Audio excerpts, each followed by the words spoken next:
ভাঙা মনে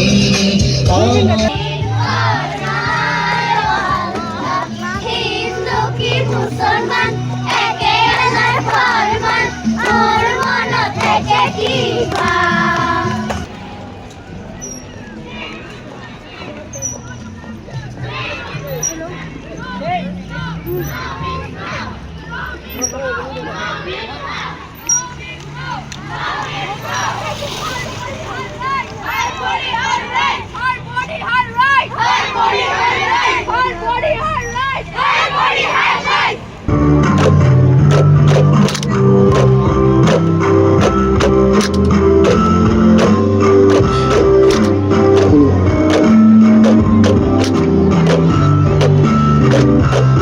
বৰুৱা শইকীয়া বৰগোহাঁই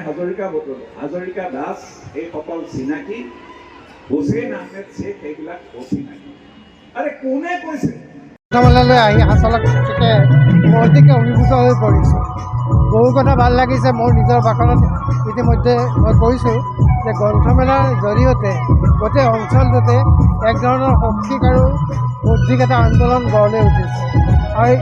এই ঠাইখনক বহু দূৰলৈ আগুৱাই লৈ যাব বুলি মই নিজেই বিশ্বাস কৰিবলৈ পাৰিছোঁ পতিয়ন কৰিছোঁ আৰু মোৰ ভাল লাগিছে যে চাৰিওফালে জুবিনক আপোনালোকে ইমান শ্ৰদ্ধা সহকাৰে ইয়াতে স্মৰণ কৰিছে শ্ৰদ্ধা জনাইছে সেই কথাতে মোক আপ্লুত কৰিছে মই এটা কথাই ক'ব বিচাৰোঁ যে বিশেষ এটা জনগোষ্ঠীৰ কথা আমি ক'ব নালাগে আমি গোটেই অসমৰ কথা ভাবিব লাগে আৰু মই এটা কথা বিশ্বাস কৰোঁ যে বিশেষ এটা জনগোষ্ঠী এটা থোপ হৈ এখন ঠাইত থাকিব নালাগে গোটেই সমগ্ৰ অসমখনতে তেওঁলোকে বিয়পি পৰিব লাগে এনেকুৱা ধৰণে সকলোৰে মাজত থাকিলে আমাৰ মনবোৰ উদাৰ হ'ব মনবোৰ বহল হ'ব জনগোষ্ঠী এটাক লৈ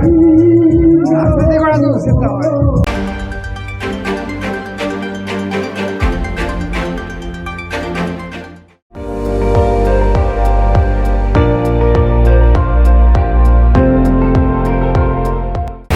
আপুনি চাই আছে ND24